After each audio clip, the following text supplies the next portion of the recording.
La métallisation consiste à pulvériser un revêtement de zinc sur les pièces en acier pour leur offrir différents types de protection contre la corrosion. Ce revêtement forme une barrière efficace entre l'environnement et l'acier. En effet, il empêche le contact avec l'humidité qui est à l'origine de l'oxydation. La métallisation est d'autant plus efficace qu'elle repose sur une réaction électrochimique entre l'acier et le zinc qui se produit dans les environnements humides et salins. La couche de zinc se sacrifie en quelque sorte pour protéger l'acier lorsque celui-ci est endommagé. Cette protection ressemble à celle qu'offrent les apprêts riches en zinc et la galvanisation.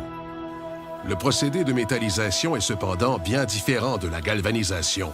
Il consiste à fixer mécaniquement une couche de protection sans aucun effet thermique sur l'acier, ce qui est idéal pour les poutres de pont. La couche de zinc s'applique directement à partir du pistolet, un peu comme la peinture. Il n'y a donc aucune restriction par rapport à la taille et à la forme des pièces traitées, ce qui réduit les frais de transport et le nombre de joints de chantier nécessaires.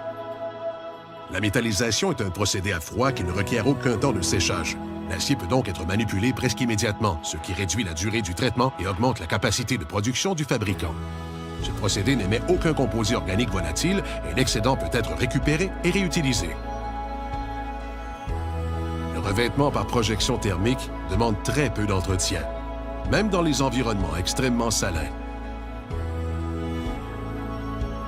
Peu importe la méthode utilisée, on pulvérise généralement un mélange composé de zinc et d'aluminium fondu ou tout autre métal équivalent sur la surface en acier. Le pistolet à arc électrique est alimenté par deux fusibles de pôle opposé, généralement en zinc. Une buse dirige un jet d'air ou de gaz à haute pression sur l'arc et le métal fondu des fils est pulvérisé et projeté sur la pièce d'acier. Les minuscules gouttes de métal sphérique refroidissent et durcissent presque instantanément, formant un revêtement protecteur sur toute la surface d'acier. Avant la métallisation, la surface est préparée à l'aide d'un jet abrasif pour créer le profil angulaire de surface idéal. On peut sceller le revêtement avec de l'époxy, du polyuréthane, de l'acrylique ou tout autre scellant similaire pour en réduire la porosité.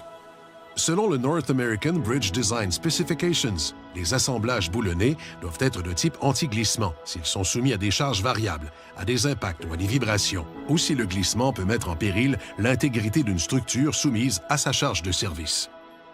L'ingénieur doit connaître le coefficient de glissement entre les surfaces de l'assemblage pour calculer la résistance au glissement selon trois grandes catégories tirées des normes de conception des ponts.